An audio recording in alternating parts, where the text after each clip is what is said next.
seemed like a trap, and so here I am. And then about a little over a year ago, I really started processing. I had some very key people in my life that started having conversations with me about being governor. And so I really began to think about that and pray about that, and actually talk to, I did not talk to my wife, which we are very communicative about everything, but I prayed, God, you've got to show her in such a way that she comes and tells me. That's not normally how we've ever, in fact, we've never done that. I've never thought that way. But I just really needed that, and 2 or 3 things all in about 2 weeks. One is she quit her job that was working for our church ministry fellowship for Colorado and Utah. And just out of the blue one day said to me, I don't think I'm supposed to do this anymore. I think we've got bigger things coming, and I've got to help you in whatever this is.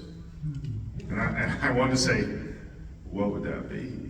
But so now we declared last year. Now I want to really get into some difficult stuff, but then I want to end with some really, I think this is some very, very positive things that are happening right now. I've talked about some of this, that we've become, Colorado is the most pedophile-friendly state in the United States, and we're also the most human trafficking-friendly state in the United States. This is by our laws. Okay, I could give you laws all day long to prove that Democrats have passed and Republicans have stood against, or we've tried to run them and they won't let us. Because, and I say this openly, this isn't, I know that some of you are recording, my wife is recording, we'll put some of this online. I'm not shy about saying this. The reason that our state is so pedophilic and because our laws are making it so easy is because our lawmakers are caught up in this stuff. Okay, our House, our Senate, and our governor's office is caught up in this stuff. And I am working on that. I've been working on that for a couple of years. That's all I'll say about that right now. But these people are going to go to jail someday. Amen. And I'm going to be standing there.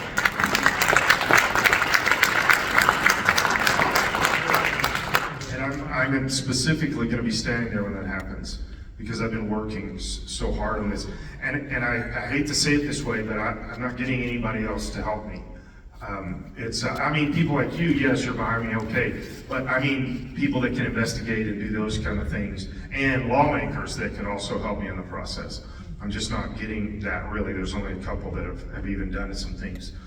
I was up at Children's Hospital in Aurora a few months ago, and the reason is because they are being investigated by the FBI and the DOJ right now for doing transgender surgeries, sex-change surgeries on minors as young as 12 years old without parental knowledge.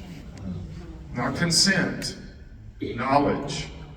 We're seeing this all over the state of Colorado, and by the way, you're dealing with this out here. You just don't know it as strongly because it's not as big city, and it's not as doesn't seem to be as publicly prolific. But you're dealing with this too, where there are activist teachers and counselors that are grooming these kids. They literally are taking them to the hospital, checking them into the hospital, telling the student, they work on it months and months, and telling the student, don't tell mom and dad, they don't understand you, they're just attack you, and they're pushing these kids into this. And then they're the ones taking them to the hospital, they'll check them in. I ran a bill this last spring that said that for any medical procedure of a minor in the state of Colorado, you need to have parental consent. Because when I'm doing these things, many of you are sitting here right now thinking, don't we already have that? Isn't that already the law? That is not the law in Colorado, and the Democrats voted unanimously against parental consent for any kind of medical procedure. And so this is the things that we're dealing with in the state of Colorado. Okay, I'll give you one more example of that, just because I want you to really be concerned. We tried to pass law. We did it 3 years in a row. In fact, I've been talking with the representative that I worked with the last 3 years about doing this again, but I also sat on the committee that this was brought to. And basically the law says that any person that is buying children to rape them, okay, now the reason I use that terminology is because the Democrats will use the terminology, well, these are prostitutes. Guys, 13-year-olds they cannot declare themselves to be a prostitute. That's called pedophilia, that's called child abuse, and that's called rape. Okay? It doesn't matter how somebody spins it or tries to talk about it. That is rape of a child. And so the demographic of the people that are buying these kids are white males between 40 to 45 years old, and the demographics that they're buying is over 70% minority kids. So I thought for sure the Black Caucus would get on board with this, right? Since basically got a bunch of white men raping a bunch of black kids. Wouldn't they get on board? They were completely, except for one person who actually helped us run the bill, and they attacked her, strongly attacked her. The rest of the Black Caucus voted unanimously against this, and the bill basically said if you're buying a child to rape them, then you should have a mandatory sentence of 4 years. That was the bill. Okay, I'm sitting on the committee, so frustrated that the number is 4 years. But do you know the reason that the number is 4 years? Because these pedophiles were getting off on probation 90% of the time. And I asked the police, CBI, sheriffs that came through that were testifying, saying, give us mandatory sentences for these guys, or why are we even arresting them?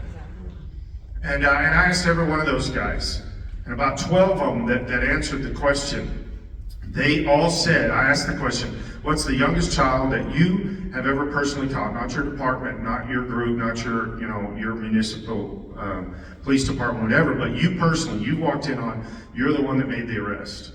And every single one of them said 2 years old. And they're getting off on probation 90% of the time. And the Democrats voted unanimously against, and I suggested, being on the committee, I said, well, here's my plan.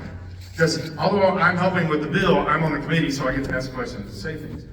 And I said, here's my plan. So Florida now has the death penalty for pedophiles. I'm very much in favor of that, by the way. And I get that a lot because I'm a pastor. Well, you can't be in favor of the death penalty. If you read the Bible, God really was too. So just throwing that out there. But I told him, I said, in Colorado we don't have the death penalty. So why don't we do life in prison and a mandatory surgery? And I will do the surgery. I volunteer. I'll do the surgery for that. Now, before you get all concerned, I am a doctor. I'm not kidding about that. I have a doctorate in intercultural spiritual leadership, so I should be able to do that surgery. Guys, it is horrible where we've come to in the state of Colorado. Raping kids is okay. That's the way the legislature looks at it. That's the way the governor's office looks at it. It's okay.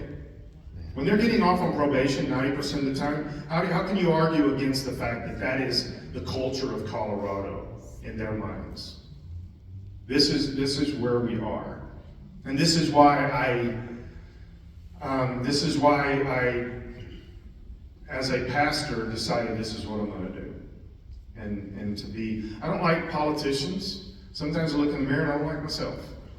But I don't like politicians. I don't like politics. It's ugly. It's evil. Everybody's a liar. Everybody's corrupt. Everybody's taking money, both sides of the aisle. I have watched this over and over and over, and I am so sick of it. And this is why I'm running for governor, is because 3 years in the House,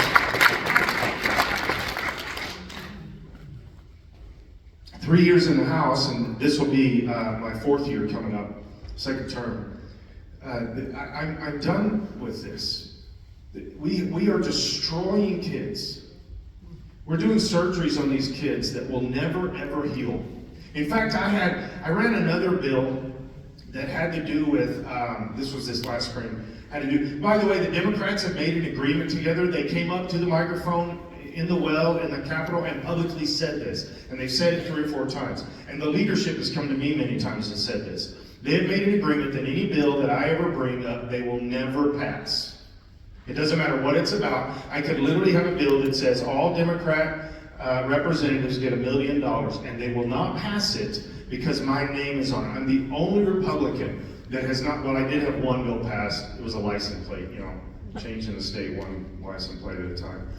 But that was because it was put upon me they were trying to use it to manipulate me. And, but I've not had one. I'm the only Republican that doesn't have bills passed.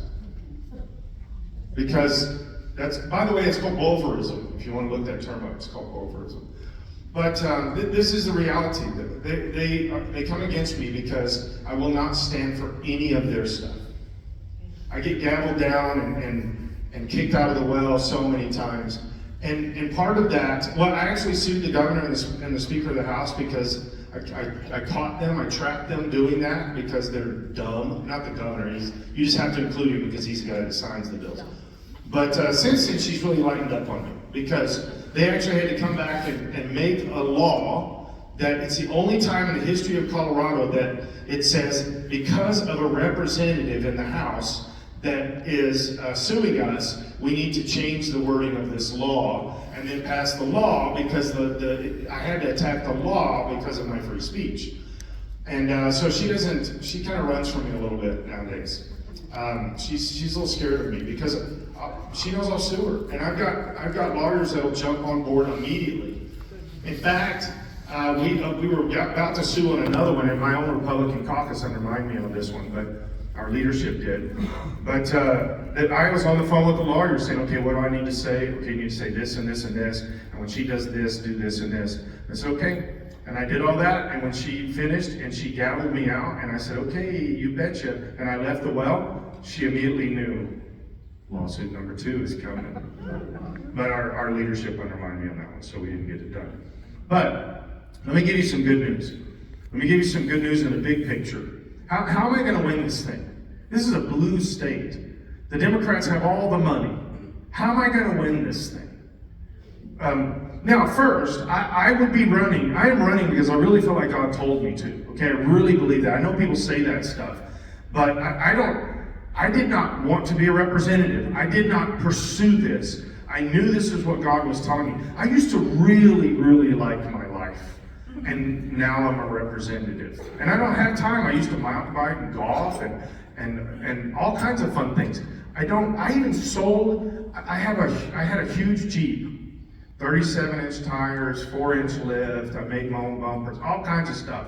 And I sold that so I could do this. And sometimes it hurts.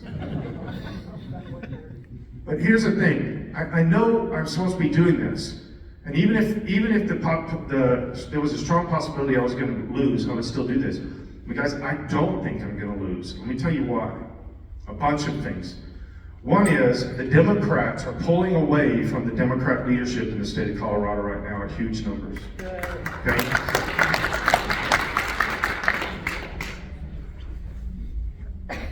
They are not okay with what the Democrat leadership is doing. The House, the Senate, and the governor's office are truly extreme leftists and even Marxist. There's 9 different Democrat representatives that are registered socialists. It's on their website. You can go look, Democrat Socialist of America. Okay, this is, which by the way, that's also who Mom Donnie is from New York City. Just so you know. Yeah. But the Democrat populace is not okay with what they're seeing in the House, the Senate, and the governor's office, and we're seeing this. I can tell you a bunch of anecdotal stuff. I'll give you just a couple quick things.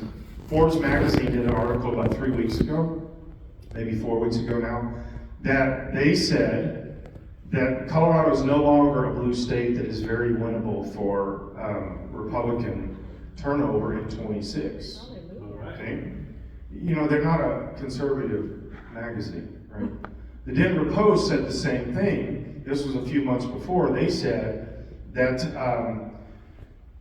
the Democrat leadership in the state is underwater with the Democrat voters.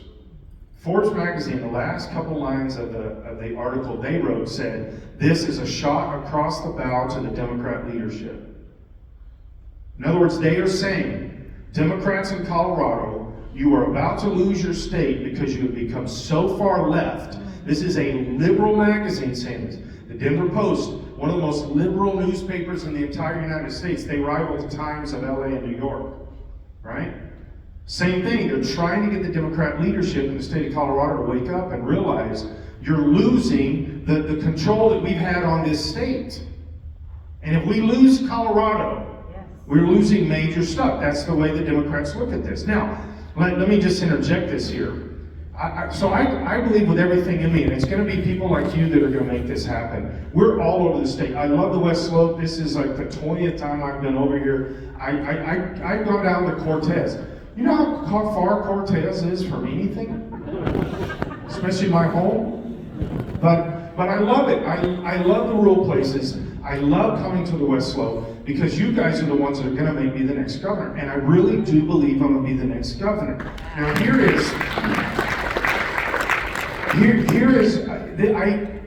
this is about 3 or 4 months ago. I dreamed about this and I woke up and I really thought through this. And then over the next few weeks after that, I really processed this. That on election night, November 26th, when CNN, MSNBC, all the people that would hate to have to make this announcement, when they announced that there is a Christian conservative pastor that just got elected as governor in the most liberal state in the United States. Do you realize according to our laws and our regulations and our crime and everything else, we are now the most liberal state in the United States? Think about the shockwaves across the United States when they put my picture up there and I just won the governor's seat in the state of Colorado. This will affect the entire United States in ways that we can't even, if we just sat around and brainstormed in all the ways would be positive, we probably wouldn't come up with half of the reasons. But one of the biggest things is people all over the United States saying, wait a second, we can do this. We can fight back.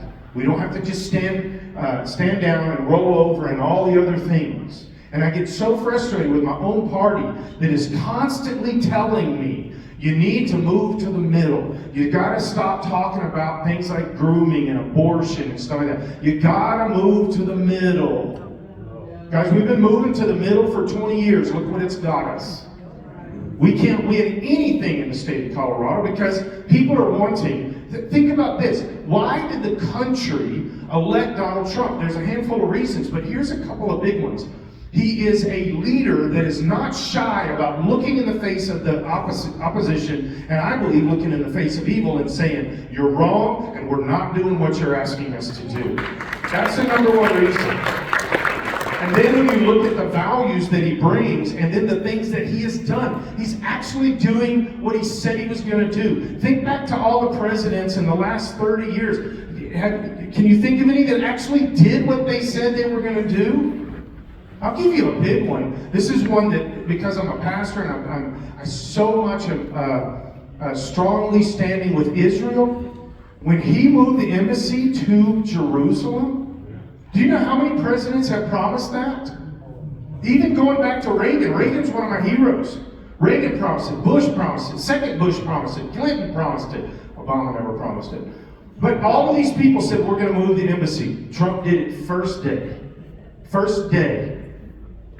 Guys, this is what our state is wanting. This is what our country is wanting. They're wanting solid, strong leadership. And let me give you another piece of this, because we're not allowed to say things like this nowadays. They're wanting a strong alpha male that will stand up and lead. And that's where we're going in Colorado. But I have no intention of moving to any middle or compromising. My wife says this all the time. Because we get this. I'm telling you, we get this all the time from Republicans. Well, you'll never win if you're compromising. Well, we haven't won compromising, so just let me try it. Right? We've done it your way. Let's try mine once and just see. But here's what my wife says is every time is, what do you want me to compromise on? Name the thing you want me to compromise on. I had a Republican after I'd been elected for 2 weeks. He came to visit me. He was a representative. And he said, okay, Scott, now you're elected, so you need to stop talking about abortion. Wow. I could tell you the rest of his story because he's in our state leadership right now. But he's out of line, he's wrong, and he's not pro-life. He's not pro-life. He got up in the House and gave this big story about how he funded his girlfriend's abortion. Well, if you're pro-life, why did you do that? Because this is stuff that I'm fighting. I'm not just fighting Democrats, I'm fighting Republicans. And this has got to stop. And this is how I tell them, this is how it's going to stop. I'm not listening to you. That's how it stops. We're going to reclaim Colorado. We're going to. Now let me give you a little bit. So also, I've been going around the state for the last 3 years trying to wake the church up. I'm a pastor. I've been very discouraged, disappointed by the church for 25 years. If the church in Colorado would vote, we're a red state. We voted 45%. Okay? I've been begging the church. Nothing for 2.5 years. At the beginning, Amendment 79 started waking them up a little bit, and then the transgender bill really began to wake them up. So January from May, while we were in session, I had over 150 pastors come to the Capitol, and someone from the West Slope, someone from Cortez, they came to the Capitol and say to me, how do we pastor in this political climate? Because I've been begging the churches. Now they're coming to me like crazy. We're seeing hundreds and hundreds and hundreds of pastors across the state that are starting to wake up and saying, we've got to do something. In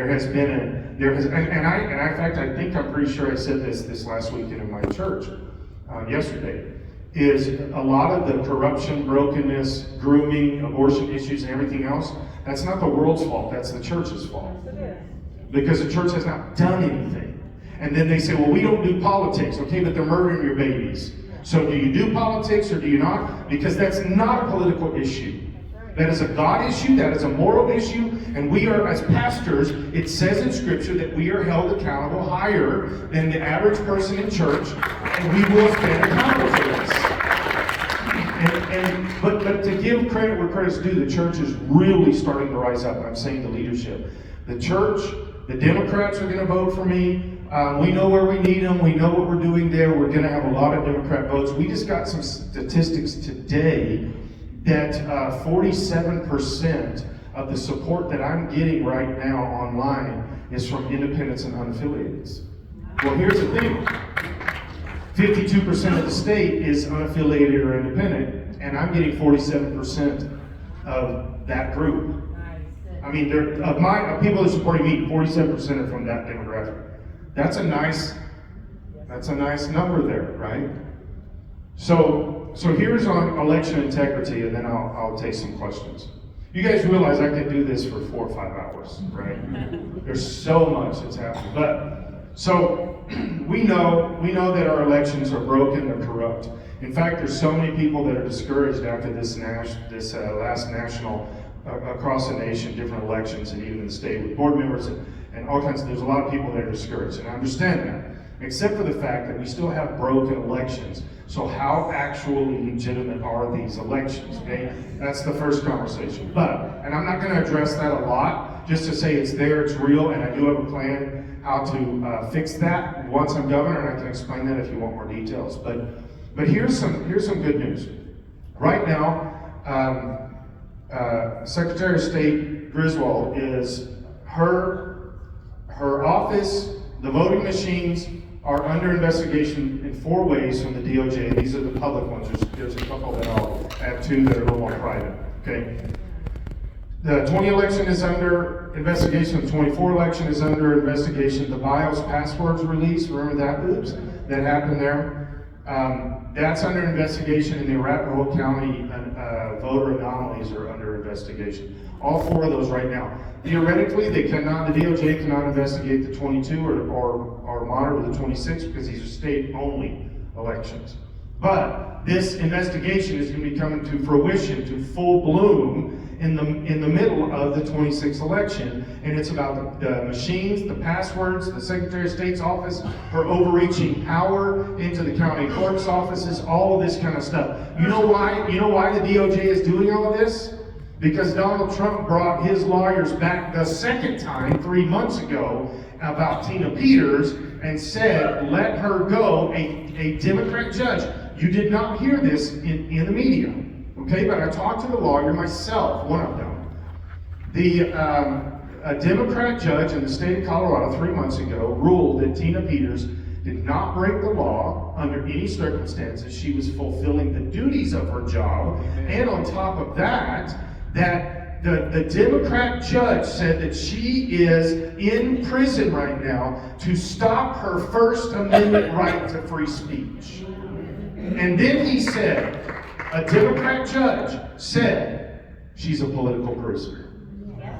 Okay? I say that everywhere I go because I know there are still Republican holdouts that think that she broke the law. Guys, she did not break the law. I have seen the stuff. I have talked to the lawyers. She did not break the law. Get on the right side of this conversation. If you're still holding out and you think she's one of the bad guys, it's because you're being willfully naive. The evidence shows the opposite. Okay? Now, with that, I personally believe you can hold my feet to the fire on this one. I'm not like 100% on this, I'm about 80%, 75 to 80%. But I do believe very strongly that Governor Polis will release Tina Peters before the end of the year. Definitely before February. And there's some reasons for that. But I think he'll release it before the end of the year. And here's part of the reasons. All of those investigations that we're talking about, they include him, Governor Polis. Okay? But here's the bigger thing. There are other, and I'm not going to break this down. If you ask me questions, I won't answer them. But I'm just going to give you a little bit here. There are some other investigations going on that involve Secretary of State Griswold, Attorney General Weiser, and the governor. Okay? And this one, I'm 100% on this one. I believe with everything in me that Griswold and Weiser will be indicted before the 26th election. Okay? And one other person maybe, but I'm not going to say that person publicly right now. But we're going to see them indicted. Now, if they're not, this is where the good news is. If they're not indicted, Griswold's going to be looking over her shoulder so badly, and all of this is going to be being investigated during the 26th election, that I think there's a good chance that the 26th election will be one of the most secure we've had in 20 years. And if they just count all the votes, if they just count all the votes, I'm the next governor. That's a guarantee. We haven't been counting votes, and we've been moving votes. I saw another, I know you've seen it online, but I saw the graphic where Clinton, Obama, Trump, all these presidential elections were all around 70 million, 68 to 70 million votes every single 4 years. 68 to 70 million votes, 68 to 70 million votes. And this has been going on for 15, 20 years. Except Biden. And he had 82 million. And people think that we have secure elections. Right? I called a Republican. I'm on the phone a couple hours a day raising money, and I called a Republican. And I was introducing myself, and all that. He said, "How do you stand on the elections?" He said, "Do you think Trump was elected all 3 times?" And I said, "I strongly believe that."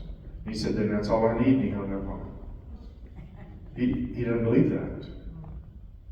I said, who, Democrat or Republican? Nobody believes our elections are secure.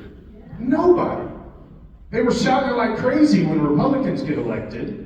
And then we're shouting it when Democrats get elected, and then each side picks on the other when it happens. Guys, our elections are not secure. I can fix that as a governor. Here's a couple of things I'm going to do. One is I'm going to cut the drop boxes off the ground. You're going to see a video of me personally cutting a drop box off the ground and destroying it. Okay? We will also, since you guys are standing for the Constitution, here's what we're going to start doing is we're going to go back to the Constitution. And that affects a lot more than just election integrity. Because what I'm going to do through executive order is any bill that has been passed in the last decade that is not constitutional, because I go down into the well and read the Constitution and say, you are not allowed to pass this. The Constitution says this. You're not allowed to pass this bill. It is illegal. And they say, we'll pass the bills, you sue us. They know they're not constitutional. They know they are against the law. Well, through executive order, I'm going to say, okay, we're going to go back to the Constitution. Think how many anti-2A bills that will be overruled immediately. Immediately. How many anti-parent authority, parent rights bills that will be overruled immediately? How many medical procedure bills that will be overruled immediately? Why? Because we start with the federal constitution and then we come into our state constitution. And by the way, anything in our state constitution that disagrees with the federal is automatically null and void. That's what the federal constitution says. Okay? So that's how we're going to do all this, fixing election integrity, everything. We're going to get rid of mail-in balloting. Now here's part of the deal with mail-in balloting. Guys, be careful how loud you clap on that one. Because 96% of the state uses mail-in balloting. That means some of you in here are using mail-in balloting. Stop it. Take your ballot to the box. Take it to the actual polling place and turn it in personally. You can fill it out at home, but take it down there. In fact, I'll tell you what to do is ask them when you get there, you've already got yours filled out, ask them for another ballot in your name. And see if somebody else has already filled out a ballot in your name. That happens all the time. Because why? We're broken, we're corrupt, and we're a state that lies about this. Okay. I think, again, I could go all night. I think I'll stop there. Now I'll give you one more thing. Okay. Here's an actual thing that I'm going to do. A lot of what I'm talking right now is talking points, but some of the more specific things, like I'm going to cut the budget. I'm going to present a budget that cuts $10 billion off the top day one. You know, Governor Polis, when he became governor, our Colorado budget was $29 billion. Now it's $45 billion. That's 7 years. Can you imagine? The billion, guys, not millions, billions. I have watched the fraud, the abuse. We're going to doge everything in this state so bad. Let me give you a couple of big ones we're going to start with. CDOT. CDOT needs to be doged. What are they doing with their money? I mean, literally, what are they doing with their money? It's not fixing roads. No, it's not. You know something that they do in Texas? When they fix roads, they work 24/7, round the clock. In Colorado, we work from 8 to 5. You can have crews that work all night long, and then you're not delayed over a year and a half using the road. I could go on and on about CDOT, but they're broken, they're corrupt, and we need to doge it. And Department of Education in Colorado needs to be doged.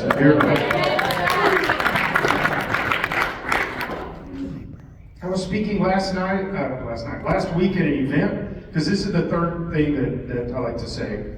We're going to also doge Department of Corrections. Right? There's a lot of corruption there. Yes. I said that, and this guy comes up to me afterwards, and he says, my wife is a CPA or a financial officer for Department of Corrections. And I thought he was going to be like, you leave them alone, they're good. And he said, she tells me all the time how corrupt they are. All the time. She said, so much corruption, but she said she can't do anything about it. She's low on the totem pole. But the corruption is crazy. All right, here's one thing I'm going to do. Is right now the kids are being groomed in the schools. We know this. The average 14-year-old, 13-year-old girl, boy, it doesn't matter. They're being pushed into this. Let me ask this question. How many women here ever, at some time in your life, you felt like a tomboy? All right. Do you realize now, today, in today's school concept, you would immediately, the school teacher would be pulling your side, the counselor would be pulling your side, and pretty soon they're grooming you, and then you're getting hormonal therapies, and then you're looking at surgery issues. It is such a high peer pressure right now for young ladies in school to go that direction, young men in school to go that direction. It's disgusting to me. These teachers, and I'll tell you something else, the hospital doctors and administrators that are part of this, they need to go to jail. Not just lose their license, they need to go to jail. This is pedophilia. Okay, so what I'm going to do is we're going to push back. Day one, when I'm governor, we're going to have an executive order that says that there will be no DEI in any state institution, any state group, or anything like that. No DEI in firing, hiring, anything. Okay? Next thing is no CRT, no SEL. Right? SEL is just a backdoor for manipulation and CRT. Unless you've got a really good, strong, like Christian counselor, SEL is going to be used for CRT. It's the same concept. All right. But another thing is grooming language. What people would say is pronouns. No state employee would be able to use pronouns. I got that from Trump's playbook, right? He said that. And you realize that public school teachers are state employees.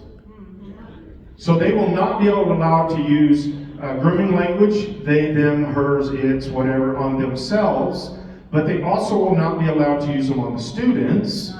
And then what happens is, now the student has the ability to say, you're not allowed to do this because that's grooming manipulation. Well, do you feel like a boy? Well, maybe we should call you him.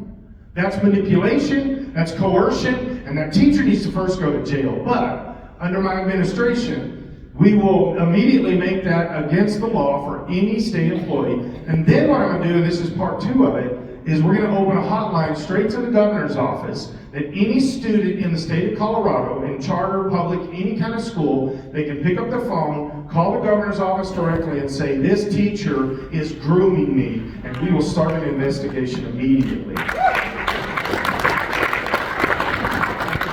Guys, I know there's some amazing teachers out there. My parents were both administrators. My dad was a superintendent. My mom was a teacher, then later was a principal. I know there's some great teachers, counselors, administrators. There's great doctors, hospitals, all that. But there are also some very, very bad actors. Very bad actors. And I want them to be scared to death of Governor Bottoms. That's how simple it's going to be. All right, questions?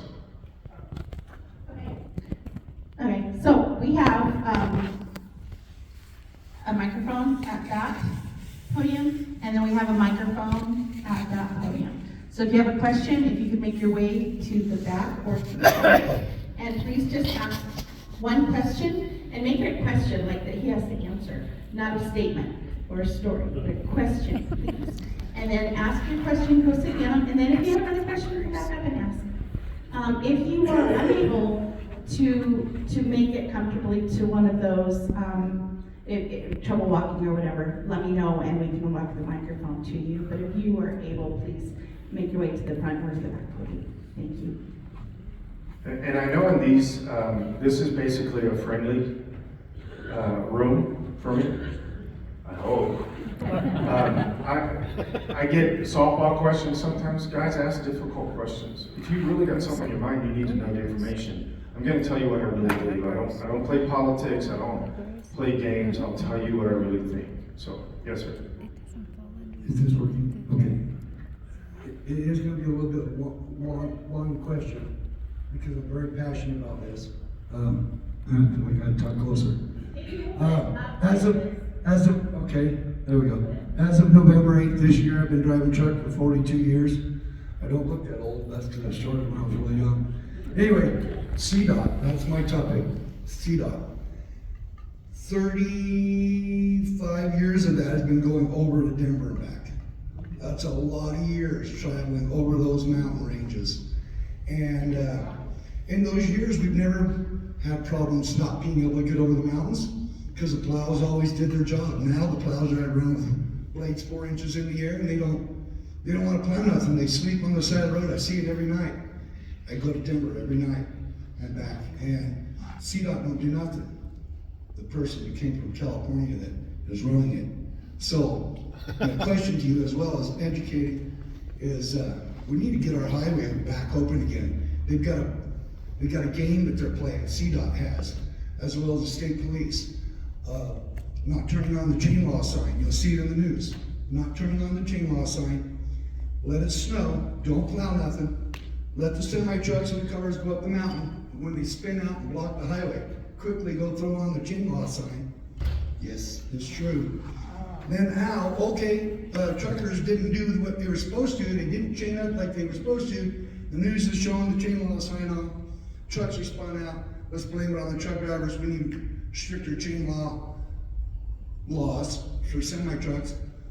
I won't get into that because that's for people that's way deeper into understanding that than I am. I just know that my confidence level, if I think I need chains, I do. I also have Sanders, which makes it legal. I'm getting off the subject. The point is, they're not keeping our highways open. They're not doing their job. Are they saving the money for something else to build our highways? Why aren't they plowing our roads and keeping that highway open? And I hope that you're digging into that. Thank you. Yeah, great question. I'm actually digging into that quite a bit. Part of my deal, Linda and I are coming over the mountain today. We sat for 45 minutes at the turnoff to Granby, Highway 6, I think. I can't remember right now. But we sat there for 45 minutes, just sitting there, waiting on something. Don't even know what it was. We never saw it. But there's cranes everywhere, but they weren't moving. So I don't know. But yeah, I'm checking into it.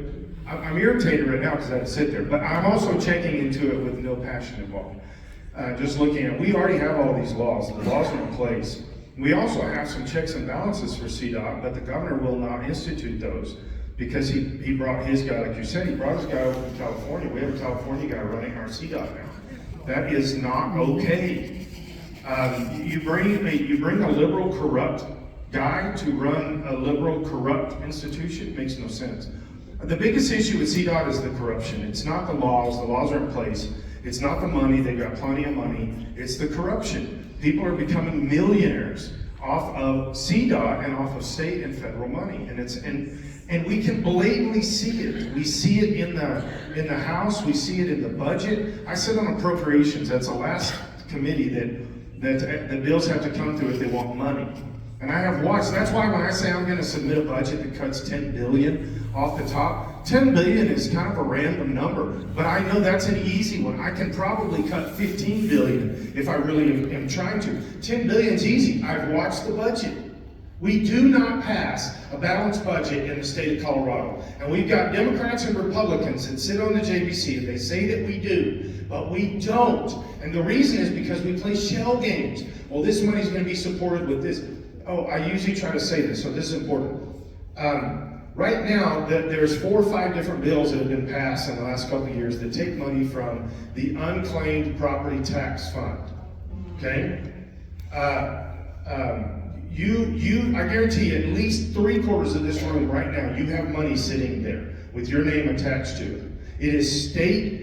The people of the state, it belongs to them. It does not belong to the state government. They're not allowed to touch it, but they borrow $500 million from it. It's got over $1 billion in it. They'll borrow $250 million, and even Democrats will get up and say, you cannot do this, it's against the law. And they do it anyway because they don't care. That's how some of the stuff that CDOT is doing also. It's corruption. I would strongly urge you, please, go to the unclaimed property fund and figure out if you have money sitting there. I had like $400-something sitting there. One of our representatives had $19,000 sitting there waiting with her name attached to it. Now, you know what my real reason is? Not so that you get extra money, which I would love if that happens, bless you. But the reason is, if we gut that fund, the state will stop robbing from it. They are taking your money. That's how we stop this kind of stuff. That was more than you wanted, but there you go. Yes, sir. Yeah, Tom Keenan, what authority do you have over the Colorado Parks and Wildlife and their attitude with not only the wolves, but endangered species? I mean, I was talking to a pitch hatchery supervisor that said we were short of humpback sucker in the Colorado River up here, and Arizona would send us 2 trucks for every 1 truck of rainbow we would send them. So it's not a matter of they're endangered, it's just they've relocated. Do you have any control over that as a governor? Yeah, quite a bit. Actually, that's a pretty ingenious way to fish, by the way. We just trade. But here's where CPW and BLM come in together. So right now, at the federal level, we do have Senator Lee, and he is one of the good guys, but he's making some, I believe, some bad decisions right now when it comes to federal land and then how that interacts with state land. So Colorado Parks and Wildlife is predominantly state land, although federal fingers are involved in it. But here's one of the little, this is not the question you're asking, but it does have to do with CPW, so I do want to bring it in. If you guys remember Senate Bill 003 from this last year, which was the most egregious anti-2A bill ever introduced in the entire United States. A lot of people don't know this. The funding for it is CPW. And you say, what? What does CPW have to do with the Second Amendment? Well, the powers that be in our state, and one of the biggest powers, I know this is mind-boggling to you, but one of the biggest powers in our state that attacks ranchers, farmers, and those kind of things and really works negatively in the CPW and BLM arena is the governor's husband. Most people don't know the wolf introduction was his brainchild. He's the one who introduced it. Do you know why he introduced it? It's not because he loves wolves. It's because he's a vegan and doesn't want any Coloradoans to eat meat. That's why the governor last year had a no eat meat day, whatever he called it. It was something like that. Which, by the way, more meat was sold on that day in the entire year. Was on that day. Why? Because people like us are going, no. But here's the thing. That was the brainchild of the governor's husband, because he wants cows killed. He wants cows killed. That's the reason. Because then you can't eat them. Now that makes no sense if you're also PETA, because you're killing animals, but it doesn't have to make sense. But here's the thing, as governor, there's a few things I'm going to do when it comes to CPW, and also the wolves. Okay, here's one of the biggest with the wolves, is right now this same senator I was talking about, even though so one of the things he wants to do with federal land is he wants to drop a bunch of small nuclear reactors throughout federal land, not just in Colorado, but everywhere. Now, I'm a strong proponent of small nuclear reactors, okay? I believe that is the answer for the future. They're very safe. They take 11-acre footprint. It's not Chernobyl, okay? This is different technology.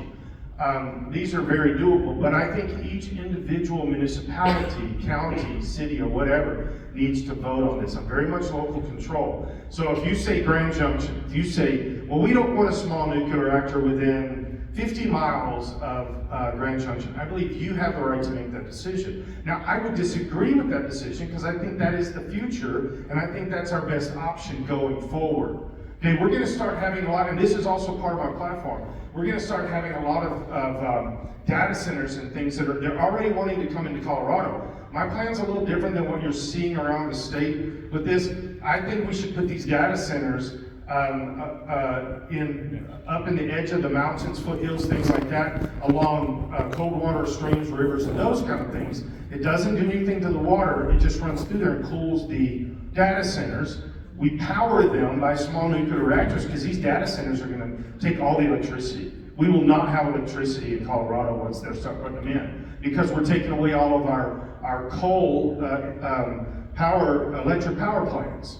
So we have to have the small nuclear reactors. But I think local control should be that should be local control decided. Now, with that, CPW, the moment they spend 1 penny to reinforce Senate Bill 3, which is the gun bill, next August, the moment they spend 1 penny, we get $27 million every year from BLM, from federal government, for CPW. Okay? Once we spend 1 penny on attacking our Second Amendment rights, Trump's going to take that $27 million away immediately. Good. Yeah, good, except for one thing. That's also hunting and fishing and all the other stuff. But here's the thing, I don't mind if Trump takes money away from Colorado, specifically when we're doing things like attack the Second Amendment. Our state needs to learn that that's constitutional, keep your hands off our guns. Right. Okay, I've got a speech that'll light you on fire that I gave in the well about guns and about the Second Amendment. You can go to my website, scottbottoms.com, and you can do that while you're donating to my campaign. But here's the thing, guys, we have to control what the federal government has input into CPW through BLM. Okay? Then we have to control, in the local sense, what's going on with CPW. I'm strongly against GORP. I'm strongly against anything to do with that, taking hundreds of thousands of acres from farmers, ranchers. But here's the thing, is our governor hates farmers and ranchers. He hates it. Do you realize that 70% of all of our ground beef in the state of Colorado that we consume, over 70% of it comes from Brazil? When you take all beef steaks and everything else, when you take all beef, almost all of our beef comes from China, Brazil, Argentina, and also Australia. So here's the thing. We've got ranches, and we've got some of the biggest, most beautiful ranches and farms in the entire United States right here in Colorado. Why are we buying our beef from somewhere else? Why can't we just go 30 miles down the road and contract with a rancher and say, let's buy our beef from you? The reason is we're the 6th most regulated state in the United States, and the governor does not want us buying beef from our own people. He doesn't want anybody to own land. He does not want any person to own private property. And you say, well, where are you getting that from? You can go, it's a video every single year. The governor comes in and has what's called the State of the State to the House and the Senate. 3 years in a row, he has said there's no reason for Coloradans to own land. He has said it out of his mouth. Go watch it. He's also said we don't need to own cars. There's no reason to. And if you have to, make it a small electric car, and then you need to live by bus stations and train stations. This magic train he's going to build between Pueblo and Fort Collins. Do you know we've already spent $5 billion on that? We've not laid 1 inch of track. $5 billion. Guys, we are in a broken state. We've got a small handful of people that are controlling our state. They're taking the money. They're pushing this transgender ideology, and they are winning everything. And the average person in Colorado, Democrat, Republican, doesn't matter. We're losing. We're losing everything that has made our state what it is. And a handful of, I believe, oligarchs in the state of Colorado, they're controlling us and they're destroying us. It's And the rest of that answer is there's a lot of other things I can do with CPW, just do executive order. One of them is you're not going to take our land, and we're going to give it back. We're going to give it back to the farmers and the ranchers.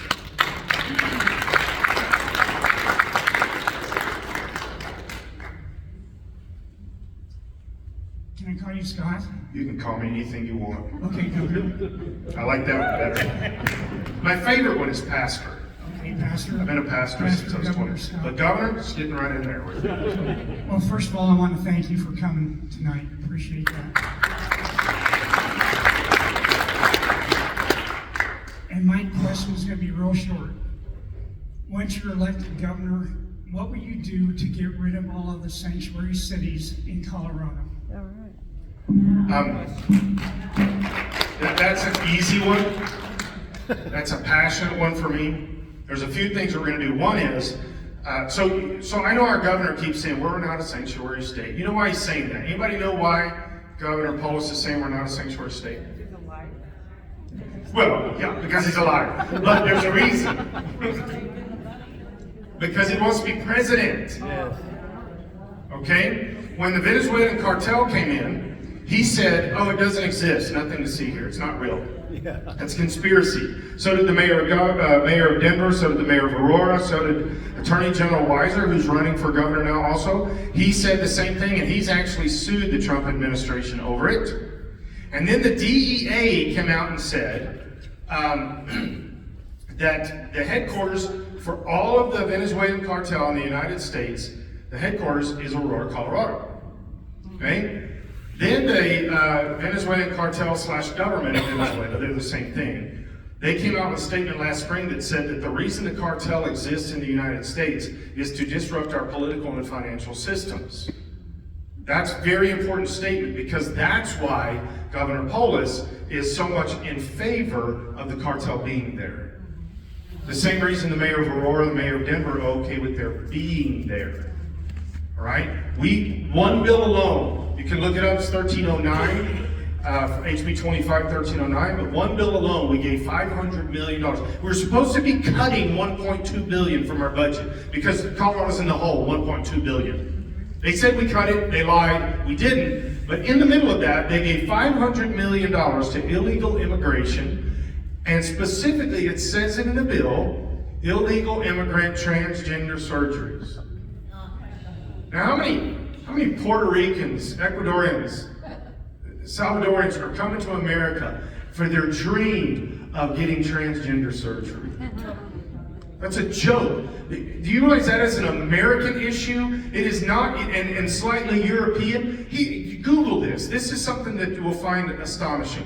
Google average claims of transgenderism by country around the world. And most countries, it's 1 in 1.5 million, 1 in 2 million that claims transgenderism in countries. When you get to Europe, it gets down into the 1 in thousands. When you get to America, it's down in under 1,000. It's 1 in like 800 people. In Hollywood, it's 1 in 3. I am not making this up. Look it up. Guys, this whole transgender thing for illegals is a smokescreen.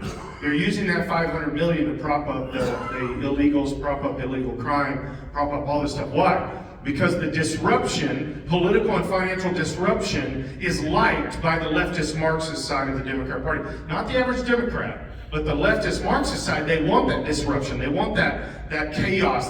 Look at Los Angeles when Trump brought the National Guard in there. The whole thing was chaos, breaking into stores, doing all that. What about, remember the Antifa BLM Summer of Love? Yeah. When they broke into everything in the United States, took over entire areas of cities? The Democrats loved it. Because they need that chaos, because then they can come in and be the good guys. Well, here's one of the things I'm going to do day one. As I always say everything day one. My wife gets upset. She's like, you shouldn't say day one. You should say like week one, because you can't get it all done in one day. But here's the thing. I've lived by this rule for 35 years of our marriage. She's not my boss, and so I'm going to do what I want. So, I'm just kidding. She's my boss. So, but here's the thing, day one, as I'm putting my hand on the Bible and I'm taking the oath of office, the National Guard is going to be surrounding that Venezuelan cartel in Aurora. And by the way, anytime I come to places like this and I speak, there's always police, sheriffs, somebody, special forces, somebody. I've got a lot of special forces and military in my church. And when this word got out that I was doing this, they're all like, Pastor, can we come to that? I'm like, yes, you can. Because, and guys, I'm not speaking of hyperbole here. They will be surrounding that Venezuelan cartel in Aurora, and the rules of engagement are to destroy them. Destroy them. Get them out of our state, put them in jail, but you can also shoot them. Because they will be shooting back. They will be shooting back. Do you realize right now there are 45 to 50,000 Venezuelan cartel in the state of Colorado? They are not predominantly in the big cities. They are in the smaller rural communities and places like Grand Junction. Why? Because that's where you're running your drugs. That's where you're running your stolen cars. By the way, we're #1 in car thefts in the entire United States. Did you know most of that is in rural communities in Colorado? Because it's easier to steal a car in a rural community. It takes a while for the police to get involved and to do something, right? It's not the same when you got 3 sheriffs covering 600 square miles. Well, this is the thing. We're also second in crime totally in the nation, the state of Colorado is. This is driven a lot by the illegal immigration issue, because Venezuelans continue to use him as an example. They unloaded their prisons, put them on buses, drove them to our border, and turned them all across the border. They're prisoners. Why? Why should they feed them when America will? They're criminals. Now, I know there's some good mom and pop immigrants, and I've worked for 35 years, 30 years, I've worked at helping immigrants get naturalized, get green cards, work visas, all those kind of things. As a pastor, that's been a big deal. When I was pastoring down in Rocky Ford, that's mostly migrant, right? I helped lots of people. I spent a lot of time at ICE. I am not anti-migrant. I am anti-illegal. By the way, I got away with everything. I'm anti-illegal, not just immigration. There's a lot of other things. Some of it's on my website, some of the things we're going to do to curb the illegal immigrant issue. One is we're going to face it in front and not keep playing around with this. Anybody been to Denver lately and just driven around Denver? Yeah. I would suggest you don't walk. Right. We can't walk from the Capitol across the road to there's a building across the road that we have a lot of offices in. Miles has always been at the Capitol, but there's a bunch of them that are over there. They're moving them all to the Capitol this year, changing things up. But we couldn't even walk across the street. We had cameras. People were taking videos and pictures constantly of this. Republicans did, Democrats won't. There was illegal immigrants everywhere. There was homeless everywhere, tents everywhere. Everywhere around Denver is just tents and homeless communities and everything. And they would yell at us, kick us, spit at us, hit us, all kinds of things. And we're just trying to walk across the road. We wrote a letter to the governor, to the Speaker of the House, and the Majority Leader, and said, when does this stop? You're the one in charge of the state police. Because sitting right there on the steps is somebody literally smoking crack right there. I watched this one myself. And 10 feet from him was the state police standing there watching it happen and didn't do anything about it.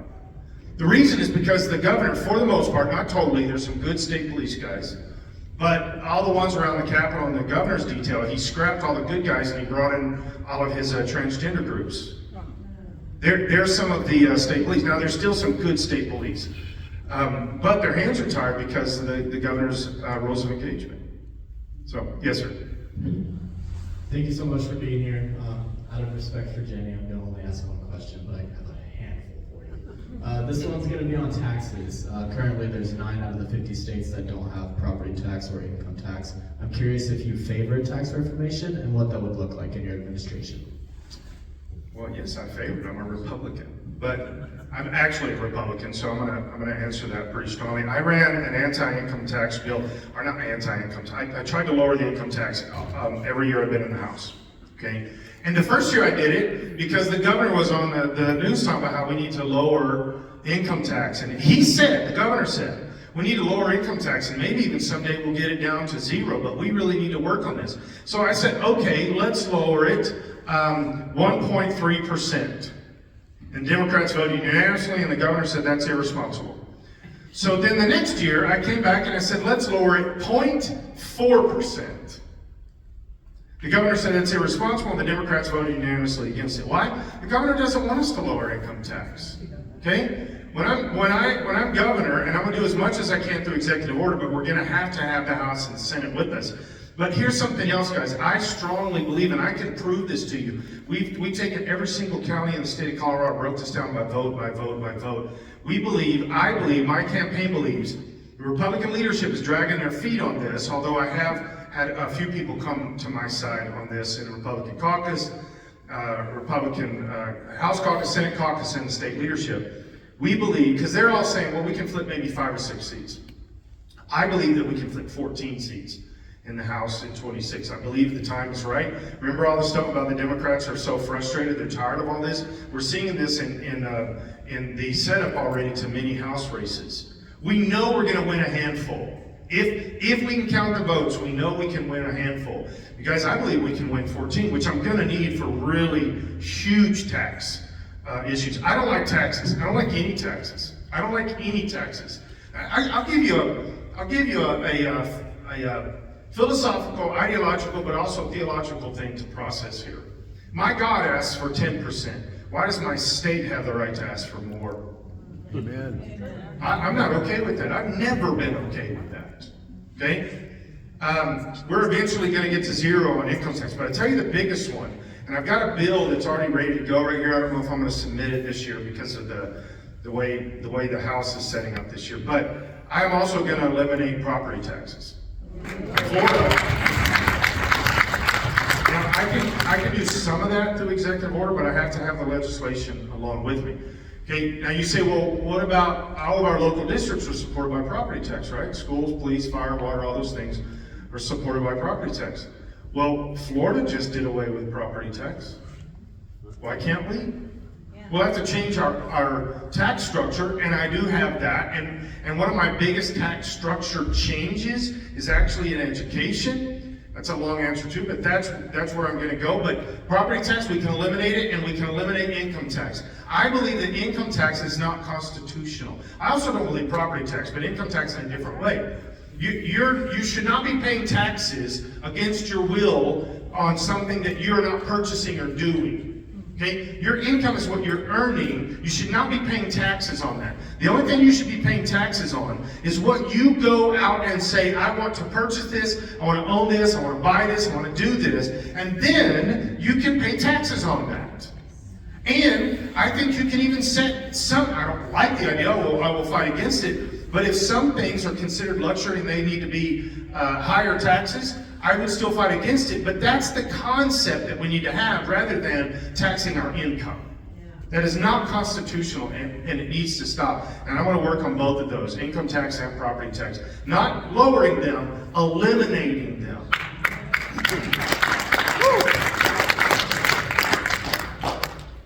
But guess what? Right before you do, that's gonna make people from both sides of the aisle very angry. Because everybody's got their hand in the till. Everybody does. Well, I know one person that doesn't. Me. I've never even had a lobbyist even come try to bribe me. That hurts my feelings sometimes.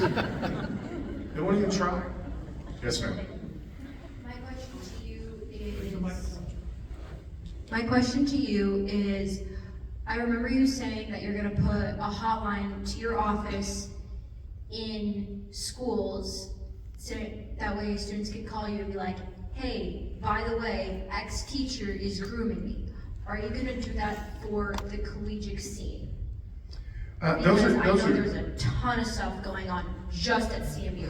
Yeah. Just at CMU alone. I've heard about stuff from my friends that go to other colleges across Colorado and other colleges across the United States.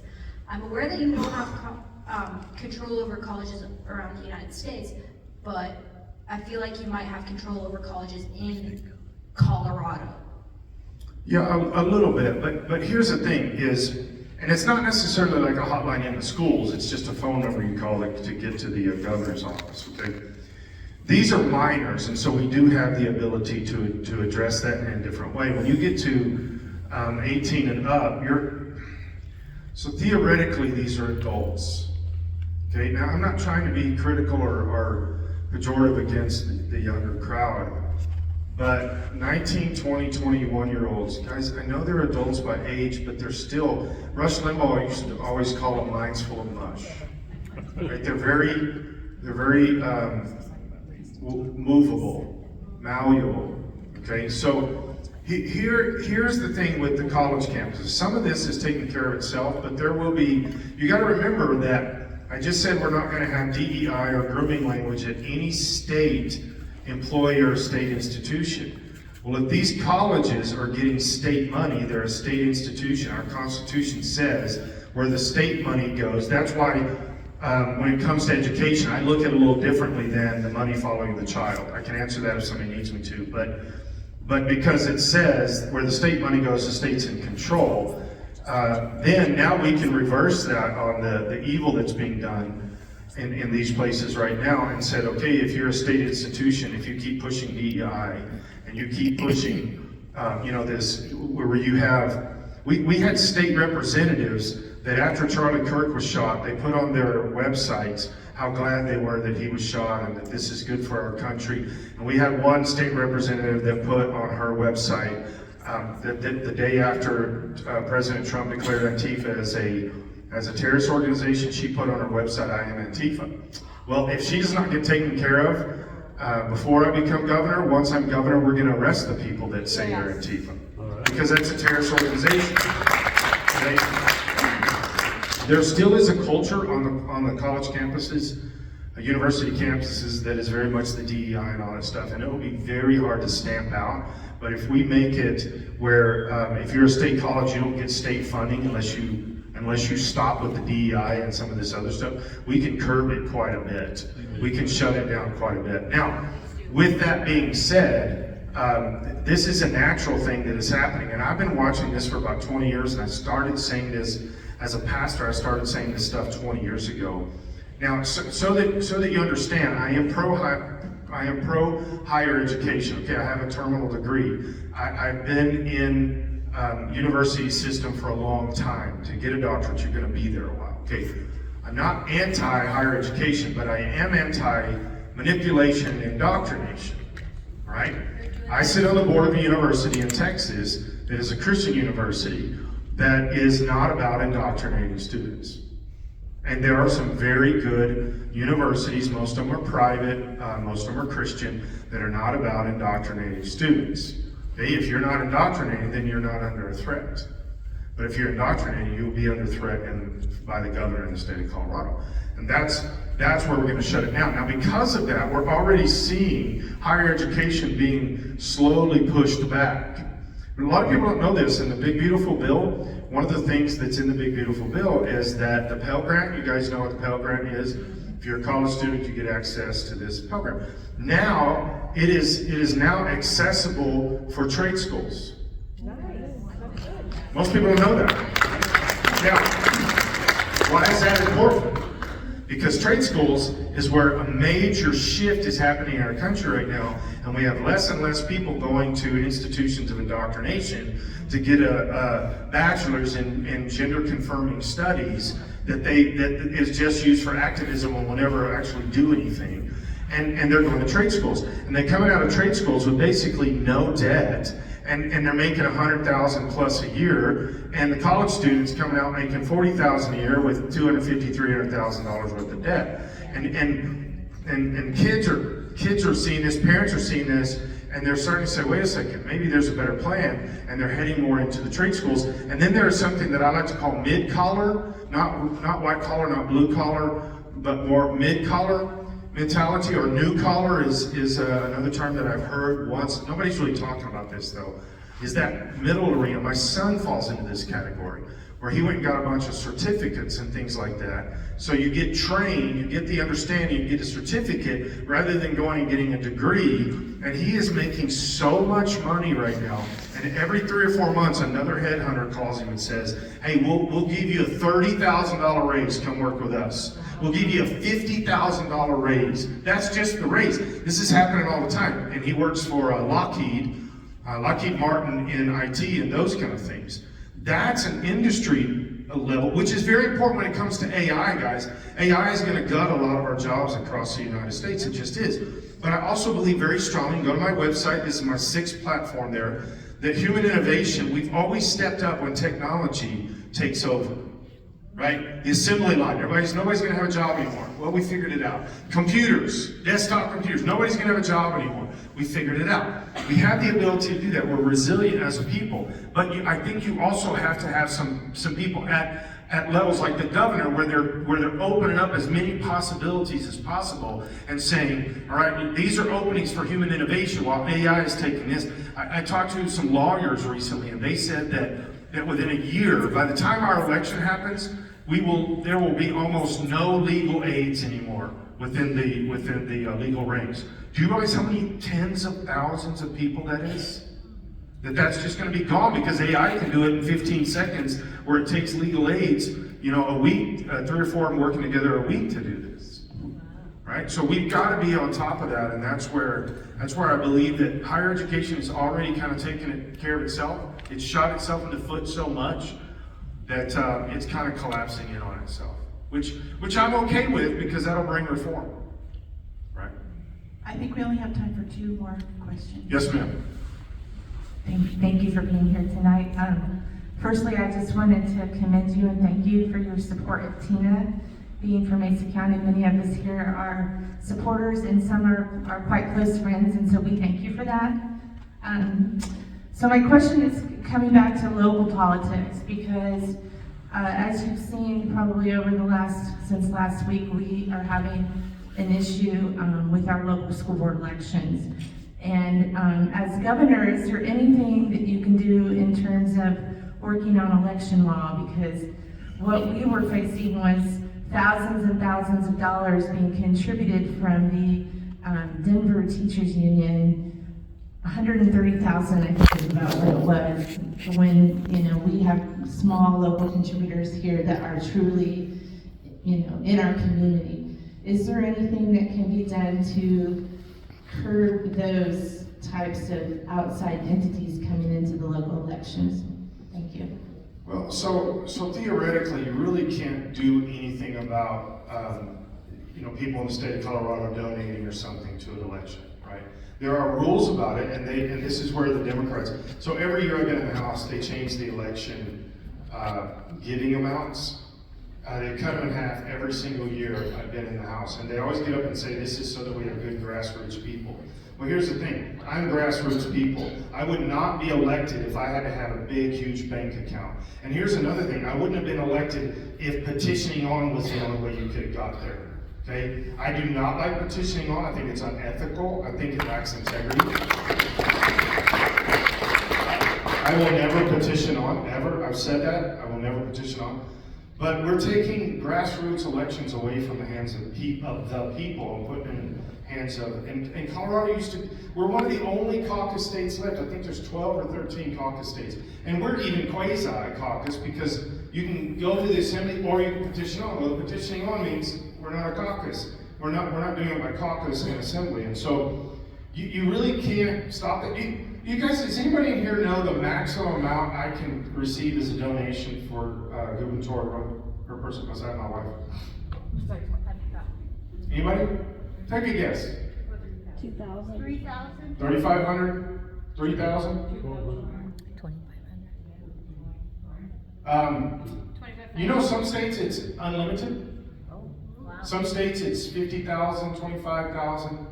Right now, the maximum I can get per person is $1,450. $1,450.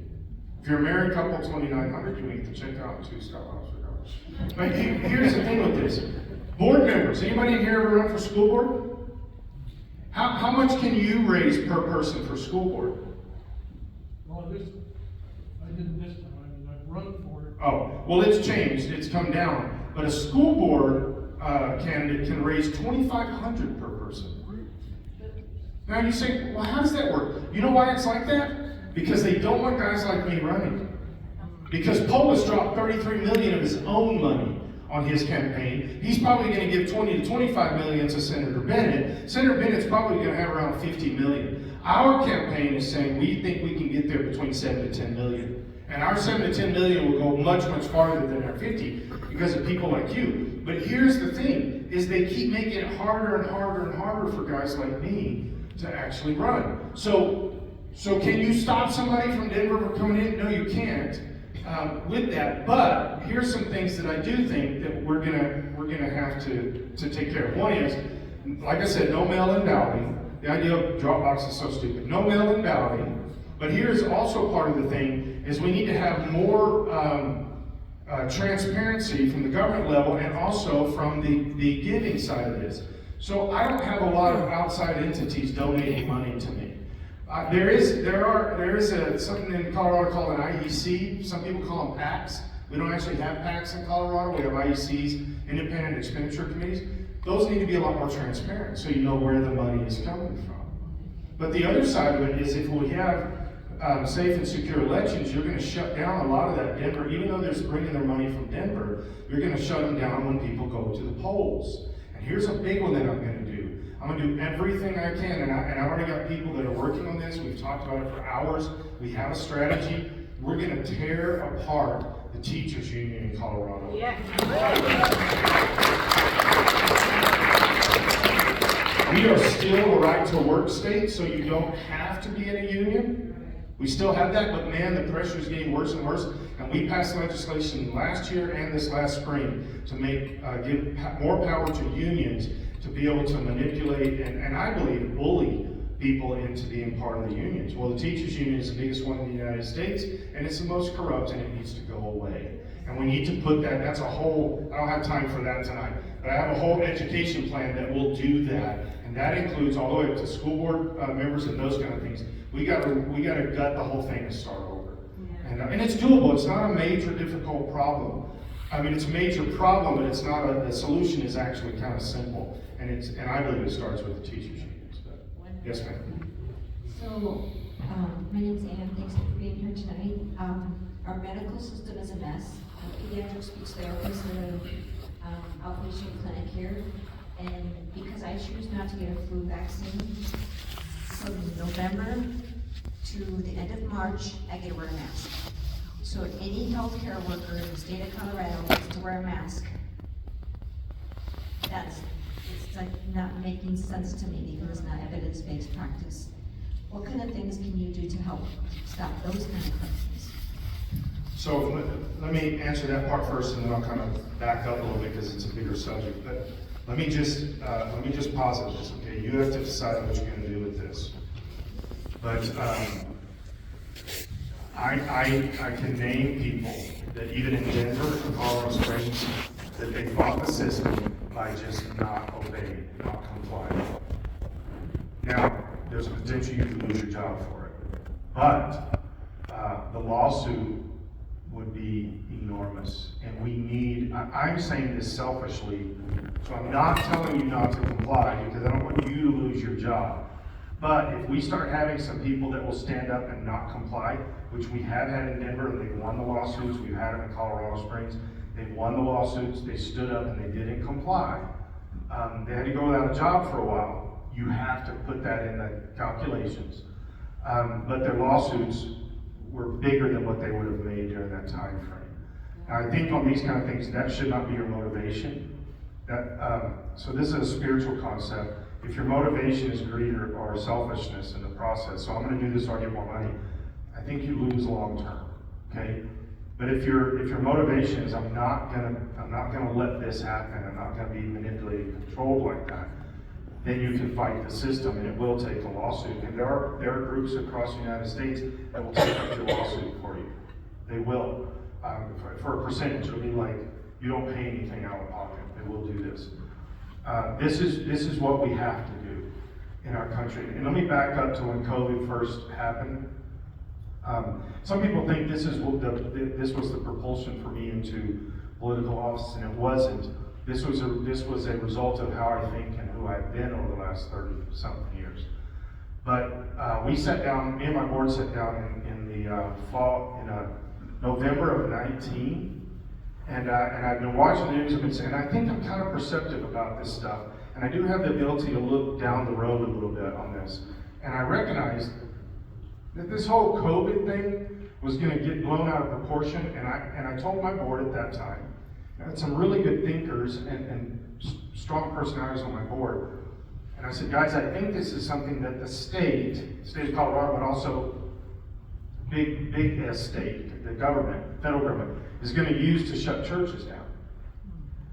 And I said, so we need to have some kind of plan. We need to come up with a plan. So we did. We sat down in our board meeting. Now, it didn't really hit until February-ish of 20, but we already had a plan written out before Thanksgiving of 19. And so just so you know, one of the things on the plan said, when pastor goes to jail, right? Because if you weren't thinking like that, you weren't paying attention. Now, by February, March, everybody was thinking that way. Now, our church never shut down, we never distanced, we never masked, we didn't do any of that stuff. We already had a video presence online. I would go into different grocery stores and everything, and I wouldn't wear a mask. I did for like a month, I wore a mask, and then I'm like, why am I doing this? This is stupid. I feel like I'm literally playing out George Orwell, right? 1984, Animal Farm, that kind of, so I quit it. I did get kicked out of a few places. All of the organic grocers kicked me out. I'm not making that up. They did. I literally walk in there going, this one's not going to go well. So, but here's the thing. I also didn't lose my job over the deal, so you do have to put that into consideration. You guys, this is not constitutional. This is against your First Amendment rights, and it's also against your personhood rights. What is that, 10 and 14 amendments? But here's the thing. There has to be people that stand up. I've been saying the same thing about the education system. I'm waiting for a handful of teachers and a handful of parents to combine together and sue the state of Colorado, sue them to death over all this stuff that's going on in the schools. But most people, they can't afford to lose their job. And so it's difficult to do that. But when we start having those things happen, and there has been lawsuits that have been won about specifically in hospitals, but you didn't hear about that in the news. Those are more quiet things because they try to keep that under wraps. But guys, until we the people stand up and take back our country and take back our state and take back our local governments and take back our education and our school systems, and you do that by going to school board meetings, you do that by running for school board. I know it didn't go well for us a couple weeks ago, but guys, this is where we have to. I've been preaching this off and on over the last 6 months in my church. What does it mean to stand up and fight? To fight against evil, to fight against wrong, to stand for the widows and the orphans, to stand up against immorality, all those kind of things. The church in America has been taught to not do that. The church in America has been taught to just lay down and roll over. Guys, we can fight back, but it's going to take courageous people at the moment saying, enough's enough. And for me, that's my tagline: is we have to reclaim Colorado. So thanks for listening, thanks for coming, thanks for the questions.